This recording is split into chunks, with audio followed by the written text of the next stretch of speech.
Good morning my dear students. आज मैं आपके सामने प्रोनाउन आल को लेकर उपस्थित हूँ। आल प्रोनाउन में जब हमें हेल्पिंग वर्ब यूज करनी होती है तो कई बार ये कंफ्यूजन होता है कि इसके साथ सिंगुलर हेल्पिंग वर्ब आएगी या प्लूरल हेल्पिंग वर्ब आएगी। तो आइए इस कॉन्सेप्ट को समझते हैं कि कब सिंगुलर हेल्पिंग वर्ब आती है, कब प्लूरल हेल्पिंग वर्ब आती है। आपने इंडेफिनिट प्रोनाउन पढ़ा होगा, उसमें ये जाना होगा आपने, जैसे मैं एक बात कहूं कि बाहर दीपक खड़ा है, हटाओ दीपक को, मैंने कहा कि बाहर वह खड़ा है, दीपक की जगह वह आ गया। अब वह को भी हटाओ और आप कहिए कि बाहर एक लड़का खड़ा है। तो यानी जब नाउन को प्रोनाउन रिप्लेस करता है तो ये भी तो हो सकता है कि कभी प्रोनाउन को नाउन भी रिप्लेस करे। हम ऐसा भी कर सकते हैं, सोचने को उल्टा भी सोच सकते हैं। तो यहाँ पे लिखा हुआ है ऑल इज वेल। अगर मैं आपसे पूछूं बच्चों कि क्या हाल चाल है, तो आप कहेंगे सर सब ठीक है। सब ठीक कहने का मतलब आपने क्या कहा? आपने अपनी हेल्थ के बारे में कहा कि सब ठीक है। मैंने कहा और सुनाओ बच्चों, घर में सब कैसे हैं? तो आपने कहा घर में सब ठीक है। तो यहाँ ऑल कहने का मतलब, यहाँ ऑल कहने का मतलब हेल्थ हुआ, और यहाँ ऑल कहने का मतलब क्या हुआ? मेंबर्स।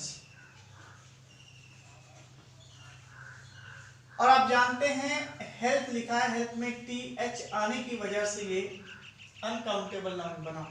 अनकाउंटेबल नाउन के कारण ही हमने यहाँ पे क्या यूज किया? Singular helping verb. और यहाँ पे मेंबर्स आया, मेंबर्स में एस आने की वजह से हुआ प्लूरल, और प्लूरल होने की वजह से हमने इसमें क्या यूज किया? आर यूज किया। नेक्स्ट सेंटेंस है all is well that ends well, means अंत भला तो सब भला। अब मैं पूछूं किस चीज का अंत भला? किस चीज का अंत भले का मतलब आप कह रहे हैं कि किसी भी कार्य का, किसी भी काम का। तो अगर किसी वर्क का अंत भला तो सब भला। और वर्क आप जानते हैं होता है अनकाउंटेबल नाउन। अनकाउंटेबल नाउन होने की वजह से यहाँ पे क्या सही हुआ? इज। तो बात करते हैं आल की। आल दो तरह से फंक्शन करता है। एक तो ये इसके साथ में आता है प्लूरल काउंटेबल नाउन।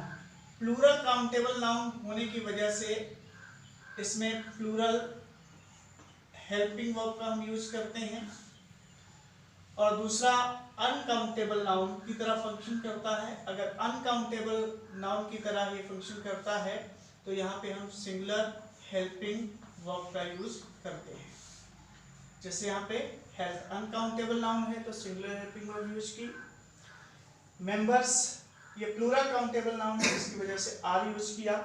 वर्क यहाँ अनकाउंटेबल नाउन है जिसकी वजह से हमने हेल्पिंग वर्ब इज का यूज किया। आइए अब और एग्जांपल हम देखते हैं कि all is are invited to the party. Party में किसको इनवाइट किया गया? सभी पार्टी में इनवाइट थे, तो सभी जो इनवाइट थे वो क्या हुए? आपके कहने का मतलब क्या हुआ? गेस्ट्स। तो गेस्ट्स का मतलब एस लगने से ये बना प्लूरल। तो इसके साथ में आने वाली हेल्पिंग वर्ब कौन सी होगी? आर। यानी all guests are invited to the party. Second है ऑल, ये फिफ्थ नंबर एग्जांपल है ऑल हैज और have been packed for the trip. और ट्रिप के लिए जो कुछ भी पैक किया गया उस विषय में बात कर रहे हैं। तो क्या पैक किया गया ट्रिप के लिए? आपके कहने का मतलब है कि आप थिंग्स की बात कर रहे हैं। अगर थिंग्स की बात कर रहे हैं तो ये भी क्या हुआ? प्लूरल। इसी की वजह से आप यहाँ पे क्या यूज करेंगे? हैव का यूज करेंगे। आगे दिया all was were spent on this project. इस प्रोजेक्ट पे खर्च किया गया। अब खर्च इसको ये भी दो तरह से आल यहाँ पे फंक्शन करेगा। अगर आप इसको मनी के रूप में कहते हैं कि all money spent on this project, तो मनी अनकाउंटेबल नाउन होने की वजह से आप यहाँ पे यूज कर सकते हैं वाज का। और इसी को अगर आप ये कहते हैं रुपीज, तो रुपीज काउंटेबल होता है। रुपीज काउंटेबल होने की वजह से आप यहाँ पे क्या यूज कर सकते हैं? वर्क का यूज। तो ये all money was spent on this project, आप ऐसे भी कह सकते हैं all rupees were spent on this project. दोनों तरह से ये फंक्शन करता है, जिस तरह से आप इसको समझना चाहें समझ सकते हैं। लास्ट है all thanked for the gifts. Gifts के लिए सभी को धन्यवाद दिया गया। तो गिफ्ट लेकर जो लोग भी आए वो हमारे लिए क्या हुए, गेस्ट्स हुए। और गेस्ट लिखने का मतलब क्या है, यहाँ पे ये प्लूरल हुआ, इसी की वजह से हम यहाँ पे हेल्पिंग वर्ब प्लूरल वर्ब का यूज करेंगे। आइए इसके एक और फंक्शन को समझते हैं हम।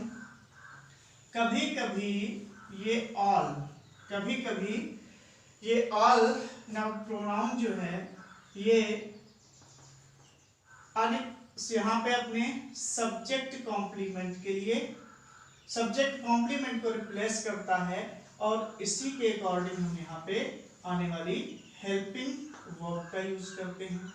जैसे मैं एग्जांपल आपको बताता हूँ, जैसे लिखा है Rahul is a doctor, Rahul is a doctor. तो यहाँ पे अगर मैं ये कहूँ कि डॉक्टर कौन है, तो आप कहेंगे कौन है, राहुल है। यहाँ पे राहुल ही डॉक्टर है, यानी यहाँ इंफॉर्मेशन राहुल के बारे में दी गई है। तो ये यहाँ पे ऑब्जेक्ट ना होकर क्या होगा, सब्जेक्ट कॉम्प्लीमेंट। कहने का मतलब ये है कि कभी कभी ऑब्जेक्ट की जगह पर लिखा हुआ सब्जेक्ट की इंफॉर्मेशन को कंप्लीट करने वाला सब्जेक्ट कॉम्प्लीमेंट कहलाता है। तो यहाँ पे जो राहुल है वही डॉक्टर है, यानी जब दोनों ही एक चीज है तो ये सब्जेक्ट की इंफॉर्मेशन दे रहा है, ना कि ऑब्जेक्ट है। मैथ में इसको अगर हम कहें तो is equal to, equals to हम कह सकते हैं,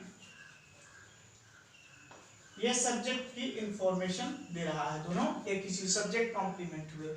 इसी प्रकार कभी कभी ऑल अपने सब्जेक्ट कॉम्प्लीमेंट के लिए काम करता है। जहां पे सब्जेक्ट कॉम्प्लीमेंट के लिए काम करता है वहां हेल्पिंग वर्ब किसके अकॉर्डिंग आती है, सब्जेक्ट कॉम्प्लीमेंट के अकॉर्डिंग आती है। जैसे लिखा है all I need is are music, तो यहाँ पे ऑल जो है ये रिप्लेस कर रहा है इसको, म्यूजिक को। अगर ये म्यूजिक के लिए आ रहा है तो म्यूजिक अनकाउंटेबल नाउन है, अनकाउंटेबल नाउन होने की वजह से हेल्पिंग वर्ब इसमें कौन सी आएगी, इज। इसमें हेल्पिंग वर्ब हम इज का यूज करेंगे अनकाउंटेबल नाउन होने की वजह से। दूसरा है ऑल शी सा वाज वर्ब 10 बॉयज।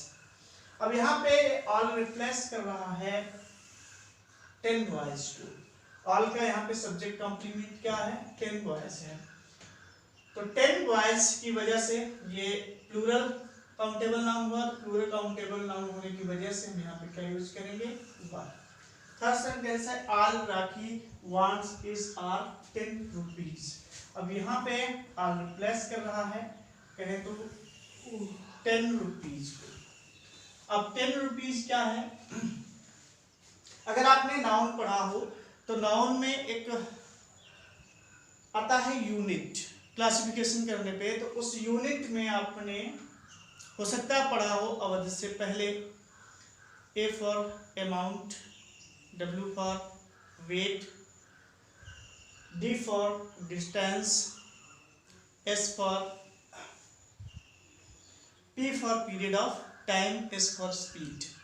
अगर आपने ये पढ़ा है तो आपने वहां पे ये चीज पढ़ी होगी कि अगर ये यूनिट यूनाइटेड सेंस में आती है तो सिंगुलर हेल्पिंग वर्ब का यूज करते हैं, और अगर डिवाइडेड सेंस में आती है तो प्लूरल हेल्पिंग वर्ब का यूज करते हैं। यहाँ पे 10 रुपीज जो है ये यूनाइटेड सेंस दे रहा है, तो यूनाइटेड सेंस देने की वजह से यहाँ पे हम इसके साथ में इज का यूज करेंगे, ना कि आर का। तो all Rakhi wants is 10 rupees. अगर बच्चों आपको अच्छे से समझ में आया होगा तो कमेंट करिएगा, और ताकि मैं आपको और से बेहतर वीडियो दे सकूं। Thank you very much. Subscribe कीजिए रविंद्र संस्कृत क्लासेस को। वीडियो को सबसे पहले देखने के लिए बेल आइकन दबाएं।